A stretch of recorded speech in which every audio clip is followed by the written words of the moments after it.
ሰላም ሰላም ሰላም ውድ ቤተሰቦቼ እንዴት አደራችሁ? እንዴት ዋላችሁ? እንዴት አመሻችሁ? እንደያላችሁበት ሰዓት አቆጣጠር ሰላማችሁ ብዝት ይበልልኝ። እንዴት ናችሁ? እኔ በጣም ደህና ነኝ፣ እግዚአብሔር ይመስገን። ዛሬም አጠር ያለች መልእክት ነው የማስተላልፍላችሁ፣ ግን ጠቃሚ ነው። ያው ነገር ከማበዛ አጠር አጠር አድርጌ እነግራችኋለሁ። አንድ ቃል እንግዲህ ለሚጠቀምባት ሰው በቂ ነው ብዬ አስባለሁ።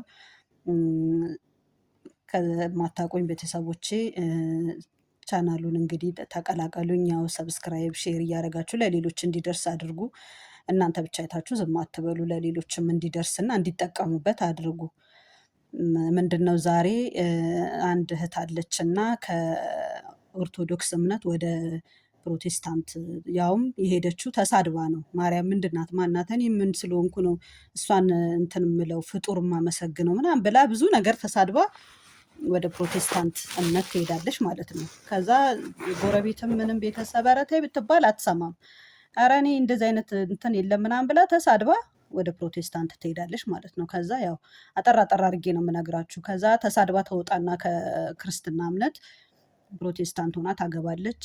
ከዛ በኋላ ያው መውለድ አይቀርም። ልክ ልትወልድ እንትን ስትል ልትወልድ ሆስፒታል ምጧ ይመጣና ሆስፒታል ትሄዳለች። ከዛ ብታምጥ ከ10 ሰዓት በላይ ብታምጥ የለም 3 ቀን ሆነ ምናምን በቃ ረዥም ጊዜ ሆነ። ከዛ በኋላ እንሽርቷ ፈሷል። ልጁ እየታፈነ ነው።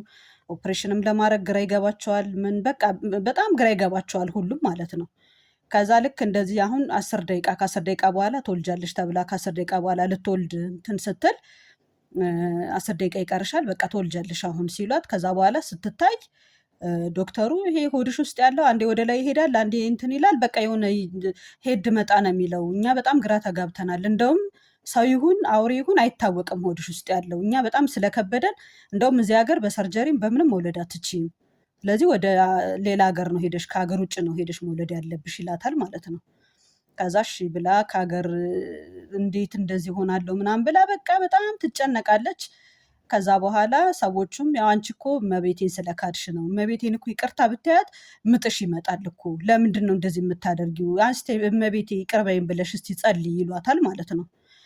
ከዛ በቃ ሲብስ ምንም አማራጭ ስታጣ እመብርሃን ይቅር በይኝ ስትላት ማለት ነው፣ ልክ ይቅር በይኝ የምትባል ቃላት ስትናገር ምጡ ያለምንም ረዳት ያለምንም ልጁ ወንድ ልጅ ተገላገለች ማለት ነው። እና በጣም ደስ የሚል ነገር ነው ብዬ አስባለሁ። መልእክቴ ያው ላልደረሰ አድርሱልኝ። ሃይማኖታችሁን ልትቀይሩ ያሰባችሁ ሰዎች በደንብ አድርጋችሁ መጀመሪያ አስቡበት። ያለሷ ምንም ሊሆን እንደማይችል ያለም መብርሃን ምንም ሊሆን እንደማይችል መጀመሪያ አስቡበት። ሃይማኖታችሁን ከመቀየራችሁ በፊት አስቡበት መልእክቴ ነው። እንግዲህ ላይክ፣ ሼር፣ ሰብስክራይብ ማድረግ እንዳይረሳ። መልካም ጊዜ። ወዳችኋለሁ።